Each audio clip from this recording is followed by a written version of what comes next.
এবার জাতীয় পতাকাটা আমাদের ভারতবর্ষে একটা ভারতীয় যে গণপরিষদ সেখানে আজকের দিনে গ্রহণ করা হয়েছিল 1947 সালে 22শে জুলাই। তাই 22শে জুলাই দিনটাকে বলা হয় জাতীয় পতাকা দিবস।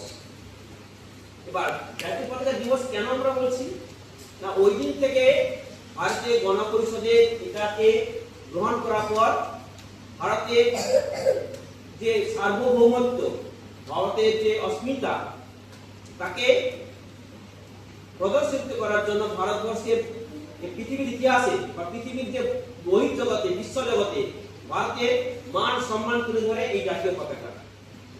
বিভিন্ন খেলাতে আমরা দেখতে পাই খেলোয়াড়রা কি করে জাতীয় পতাকা নিয়ে হাঁটে, তাই তো?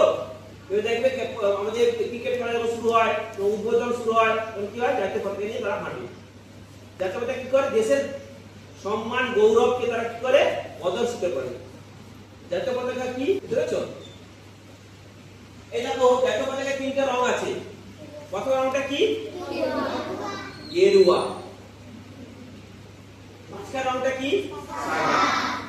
আর নিচের রংটা কি? প্রত্যেকটা রঙের কিন্তু অর্থ আছে। কেউ বলতে পারবে প্রত্যেকটা রঙের কি অর্থ?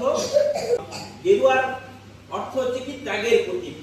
ত্যাগ কথার অর্থ কি? তোমাকে ত্যাগ করতে হবে।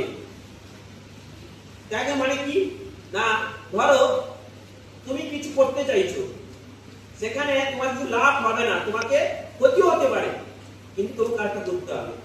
অপর ব্যক্তির জন্য মানে পরের জন্য তোমাকে কি করতে হবে? সেবা করতে হবে। এটাই ত্যাগ। পরের জন্য সেবা করা কি ত্যাগ, নিজের জন্য নয়। তার গেরুয়া কিসের প্রতি? ত্যাগের প্রতি। তারপর আছে সাদা। সাদা কিসের প্রতীক গো? শান্তির প্রতীক। শান্তি। সাদা কিসের প্রতীক বললাম?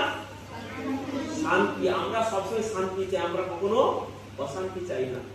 এই ভারতবাসী কখনো অশান্তি চায় না, কখনো যুদ্ধ চায় না, কখনো মারামারি চায় না। আমরা কি চাই?